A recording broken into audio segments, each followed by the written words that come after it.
ஹய்யு யா கையும், யா ஹய்யு யா கையும் சொல்லி சொல்லி அல்லாஹ்வை அழைத்து, யா அல்லாஹ் இந்த சின்ன படை கொஞ்சோண்டு இருக்குது, இந்த படை வீழ்ந்து விட்டால் உலகத்திலே லா இலாஹ இல்லல்லாஹ் என்ற கலிமாவை சொல்வதற்கு ஆள் இருக்காது ரப்பே, நீ எப்படியாவது வெற்றியை கொடுத்து விடு, வெற்றி முகத்தை எங்களுக்கு காட்டிவிடு என்று அல்லாஹ்விடத்திலே கதறினார்கள், அழுதார்கள்.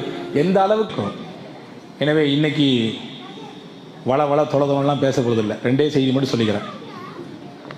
நபிகள் நாயகம் ஸல்லல்லாஹு அலைஹி வஸல்லம் அன்னவர்கள் பத்ரு சஹாபாக்களுக்கு கொடுத்த அந்தஸ்து என்னன்றதை நம்ம விளங்கிக்கணும். அதனால தான் இந்த நாளில் சிறப்பாக சில விஷயங்களை செய்கிறோம். பத்ரு சஹாபாக்களுக்கு அல்லாஹ் கொடுத்த அந்தஸ்து என்னன்றது விளங்கிக்கணும். நபிகள் நாயகம் ஸல்லல்லாஹு அலைஹி வஸல்லம் அன்னவர்களும் ஜிப்ரைல் அலைஹிஸ்ஸலாமும் பேசிட்டு இருந்தாங்க. வஹி கொண்டு வந்த பொழுது ஜிப்ரைல் அலைஹிஸ்ஸலாமும் நபிகள் நாயகம் பேசினாங்க. இப்போ ஜிப்ரைல் அலைஹிஸ்ஸலாம் அல்லாஹ்வின் தூதர்கிட்ட கேட்டாங்க, யா ரசூலல்லாஹ் பத்ரு சஹாபாக்களை பற்றி நீங்கள் என்ன நினைக்கிறீங்க?